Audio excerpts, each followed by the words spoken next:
Welcome. Welcome. Welcome to First Parish, Unitarian Universalists of Arlington. We choose. We choose. We choose to be a liberal religious community. Welcoming to all. We encourage each other on our spiritual journeys. Support one another through the changes in our lives. And challenge the excesses and injustices of our time. Called to love. And upheld by joy. We live our faith.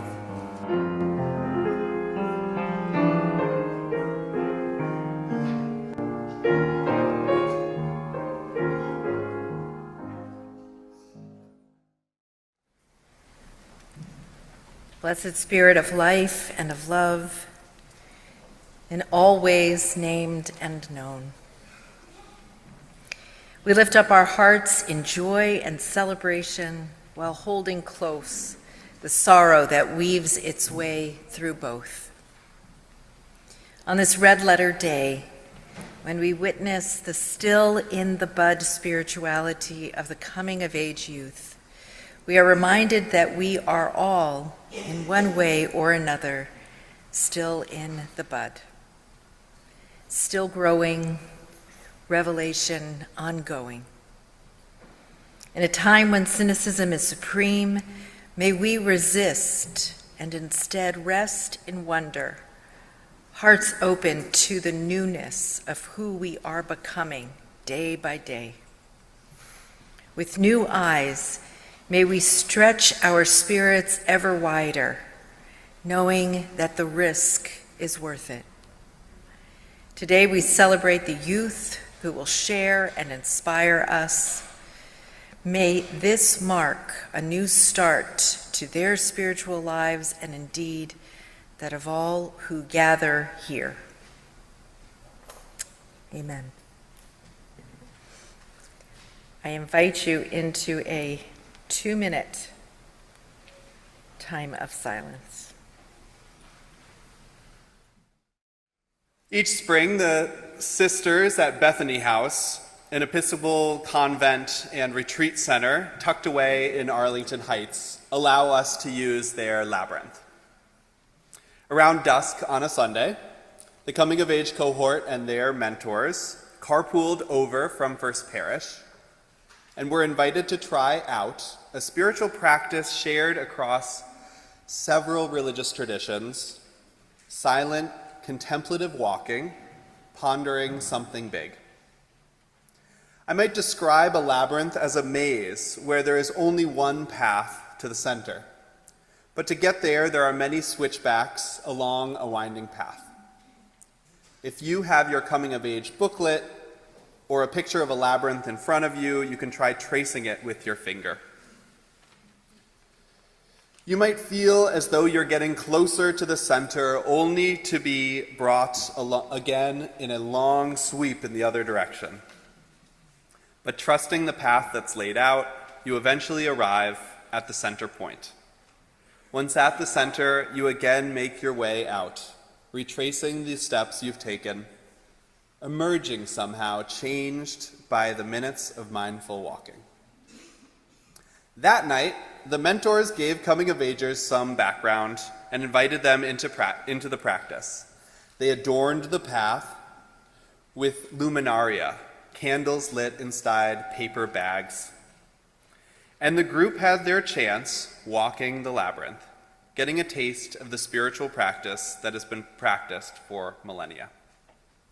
Upon their return, I debriefed with a few of the coming-of-agers. Would they share some deep insight gained or ask a question?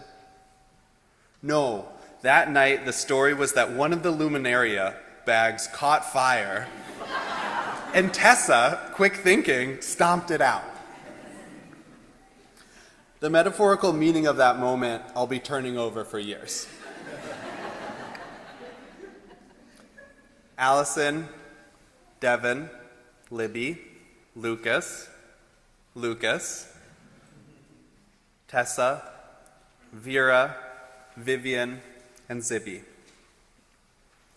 I have found you to be resourceful, fun-loving, engaged, and chaotic. Ever since this particular group got solidified at the beginning of our Whole Lives program in 7th grade, your mentors agree. Carolyn, Pamela, Phil, Peter, since they started spending intensive time with you in January, they appreciated the direct and honest questions that you asked, the way you accepted one another despite being different people, and your ability to adapt, grow, and roll with things along the way. Praise to our incredible mentors. Praise to Bella, Reverend Emily, Reverend Erica, and all the volunteers who joined this coming of age journey. For all of us gathered here today, what you might hear next perhaps could be that post-labyrinth debrief I might have been wondering about, as they emerge from the metaphorical labyrinth that is coming of age. A sustained period of time looking inward, exploring side-by-side community connections and support, and turning outward to how we serve and help shape the world around us. And just like any good spiritual practice, the learning came in the doing and the reflecting. Cooking for the lay ministry fridge, doing yoga and qigong with Bella, values voting with Reverend Erica, interviews with our social justice leaders, and gel printing that you see adorned on the sanctuary walls today. And all along, forming a community of connection, support, and joy. To all of us, coming of agers and the First Parish community members alike, we remember that this is just a moment captured in time after one sustained experience of reflection. Not some unchangeable, I believe, statement of a more confessing or creedal tradition, but a recognition of who we are right now as you emerge to a different role in your community, members of our youth community on your journey towards adulthood. We hope that you will continue to both feel welcomed into creating community here and taking on the responsibilities of that role as well. We trust that, like the rest of us, you'll have more labyrinths to walk, more spiritual growing to do, and more community to navigate, invest in, and learn from. We're in this together. And as you listen to these credos, confusingly arranged in alphabetical order by first name, I invite us to hold our applause until the end, and coming of agers, know that we are listening with open minds, loving hearts, and helping hands. We're so proud of you. Let's begin. For a long time, I have struggled between past and future, between escape and change, between connection and safety. It all starts with a story. A girl who herself loved stories, those of writing and of dance. She had many friends, but still sometimes felt alone. And then things changed, and soon she was caught between her old life, one that was now distant, and a new one. She denied the change at first, denied the feeling that she had lost pieces of herself. But eventually, though not by her life shifted onto the new path. Most of the time, she was happy ignoring the past. But eventually, she understood what had happened, the things she lost and things she never did. As she looked into the past, she was angry and sad. And more than that, she questioned everything. She had found harmony and connection in the future, but did not find peace in the past. Now she knew her world would change again. She grew fearful as time went by, but soon she realized that change was inevitable, and sometimes for the better. Though she cried because of her fears, she found that they had long passed her, leaving only truth. So as she looked through the many pieces of herself, she vowed never to leave the past behind, nor the future, but to live in the present, where she had finally decided to share her story with the world. And now I know that my life is going to change again when I go to high school, It would feel as though I lose pieces of myself again, but now I know that that is not true, because they always exist, even if they are in the past. And as I look toward the change, I know that the memories and stories I create could never be lost. Thank you.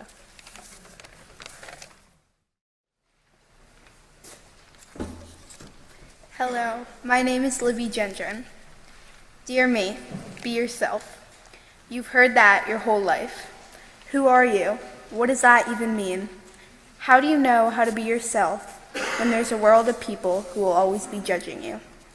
Everything you do, everything you say, you'll be judged and you can't do anything about it. Ignore what they think. You've heard that one before too. Is that why you can't open up to anyone around you? Is that why you've spent nights awake thinking about your problems? How can you ignore the thoughts of other people when you can't even ignore your own? But no one will know the pain. You'll paint on a smile and they'll all call you happy. They say what you are and you start to believe it yourself. Do you even get a say in who you are? Is it about who you are, or is it about who you want to be? Who do I want to be? Even I can't answer that question. How can other people see me as anything at all when I can't even see myself? When I can't look in the mirror without comparing myself to others? You'll find yourself in confidence. When you believe in who you are, that's when you'll know. It might take days, months, years, even forever, but all you have to do is believe. Believe in yourself and you'll find who you are. And that is who you are. You are yourself. Leading us back to the beginning. What does it mean to be yourself? It has a different meaning for everyone. To me, it means to believe. Thank you.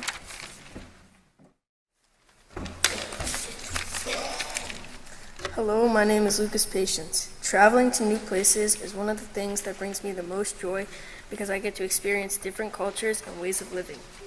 Recently, I traveled to Italy, where I love the scenery, hiking in Cinque Terre, and exploring the small towns with quiet streets and a slower pace of life. Everything felt more relaxed and personal compared to the busy lifestyle in the United States. People seemed to spend more time enjoying the moment rather than constantly rushing from one thing to the next. This difference made me realize how much our environment can influence and create the way we think about daily routines, everyday struggles, and accomplishments. The trip also made me think about how Italians often cook more fresh, whole foods using simple ingredients like vegetables and locally produced seafood. Meals have more meaning. They don't rush meals. They enjoy them, appreciating the food. In Italy, locals tend to spend more time walking, running, and being more active outdoors. America has things it may not have as much of, like convenience, variety, and more opportunities. On my next foreign trip, I want to pay more attention to the everyday habits of the people around me and how their lifestyles compare to ours. Traveling has shown me that experiences tend to last longer in our memories than material things. People often forget gifts from previous years, but they usually remember the trips they took and the moments and memories shared. I've been inspired to envelop these ideas more often in my life each day. Thank you. Hello, my name is Lucas German. Ever since I was young, I've loved to move my body by playing sports and loved to be outside in nature. I will share with you all some of my past and current experiences relating to these actions that I enjoy so much. I have always loved playing sports. Soccer and skiing have been my top sports for many years. I started playing soccer in kindergarten when I was 5 or 6 years old. I loved the connections to other kids it brought, and it also helped me move my body. In early years, I was a very strong goal scorer due to my height. I could pretty much plow through the opposing team's back line and kick the ball in the net. But as other kids have caught up in height and physical ability, my coaches have moved me farther back on the field. While I don't score as much, I now understand the game better, and I'm a better fit for my position.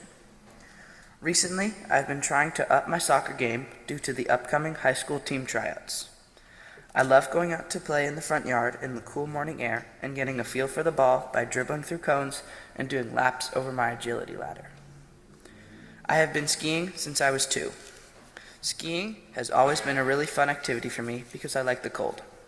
I like warm temperatures better, but I have grown to not hate the cold because it brings skiing. My parents first brought me to Loon Mountain to learn to ski. We would walk about 20 feet up the hill, put my skis on, and very slowly ski down. Currently, I am on a ski team at a small mountain called Ragged Mountain, exactly 2 hours away. I have progressed a ton in the last 2 years, learning how to do tricks on jumps and how to slide rails. I now have learned how to do a 360, 540, and multiple different grabs. I have enjoyed learning these tricks and hope to keep learning more. Whenever I try a new trick, I just tell myself, just go for it. The worst thing you can do is fall, and that's not that bad. Nature is one of the few places that I can go and feel relaxed. From taking walks with my dog to exploring America's national parks, I've explored a great deal of the beautiful scenes of the earth. Several years ago, my family and I took a road trip out west to the southwest corner of Utah to a town called St. George. On our trip out, we visited as many national parks as possible. We went to Mammoth Caves, the Gateway Arch, Zion, Bryce Canyon, Yellowstone, and Badlands.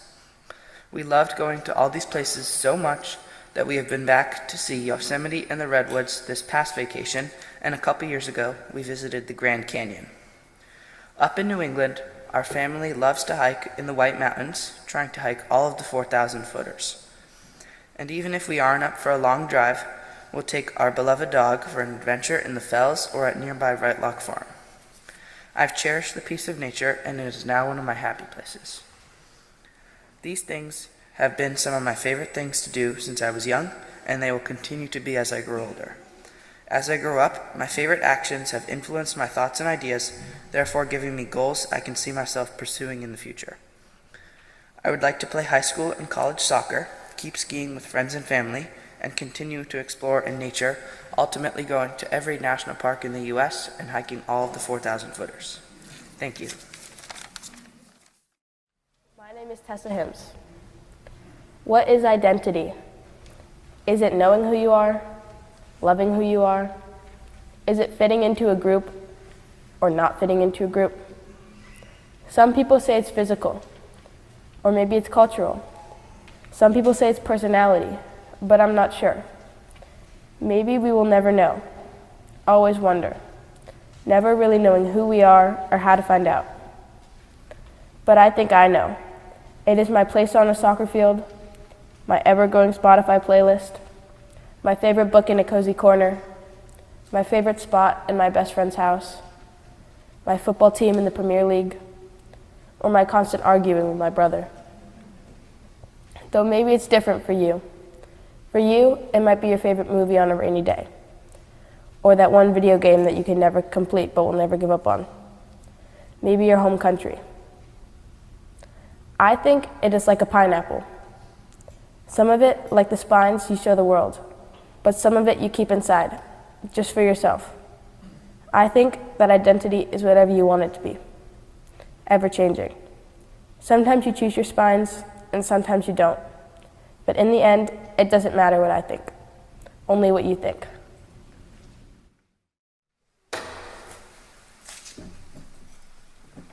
Hello, my name is Vera. I like to hang out with my friends, I like to sing, I like to do track and field, and I like arts and crafts, bedazzling things and makeup art. I am pretty good at this, and I have spent a long time doing it. These are all fun things to do when I'm feeling bored and tired. I especially like to bedazzle things as it's calming and it takes time. This helps me focus and I lose track of time. Before you know it, time has flown by. If I'm really bored, I like to play around with makeup and try new things. For my 8th grade project, I researched makeup art. I have a lot of things to experiment using special effects and glam makeup for my project. One of my favorite outcomes was a prosthetic effect I worked on as an example. I started using latex to make a base and scarring wax to create a mold. Then I used foundation to blend in the prosthetic with black eyeshadow to highlight the fake blood I also used. This year, with my 8th grade project, I explored stage makeup, glam makeup, and I researched several categories and the history of makeup and present-day marketing. It was really interesting. I do makeup for theater. I like doing face paint for children's theater to help with backstage makeup. I mostly like this to get the experience of working with makeup for different shows. My friend and I also do face painting for children's birthday parties. Sometimes there are 10 to 12 kids at a time. With birthday parties, we have to plan our time to ensure we get to everyone. I feel like there's a lot of different types you can do with the makeup and a lot of different styles. And the same makeup that you use for everyday makeup can be used on stage or with prosthetics. In conclusion, all these activities I like to do, and I really enjoy doing them. They're fun to do, and they make me happy. Thank you.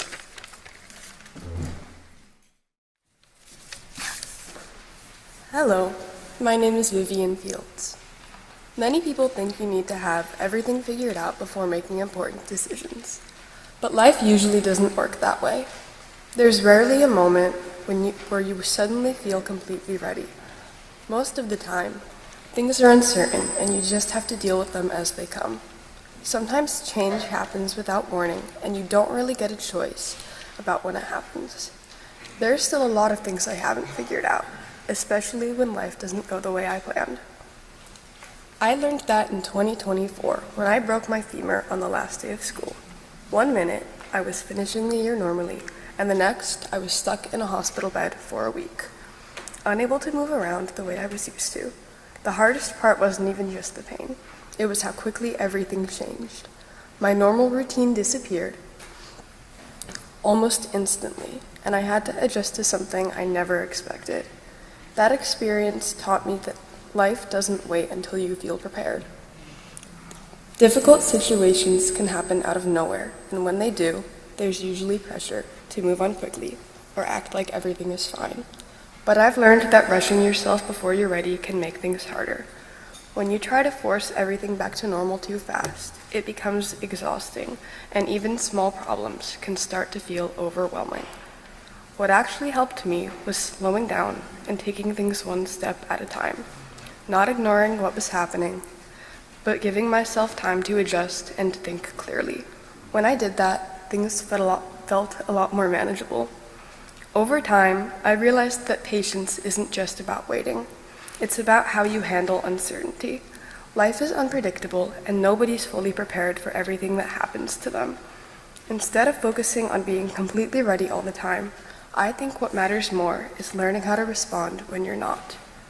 Even when things are difficult or unexpected, take your time and figure out what's best for you. Thank you.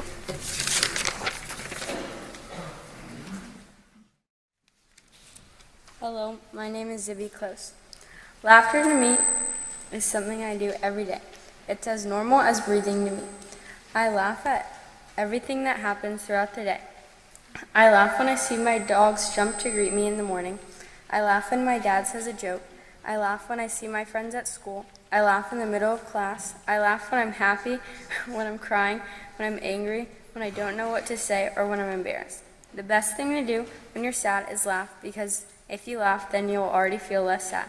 And the more you do it, the better you'll feel. I learned to laugh when I was sad when I was little. When I was little and crying, my dad would always make jokes.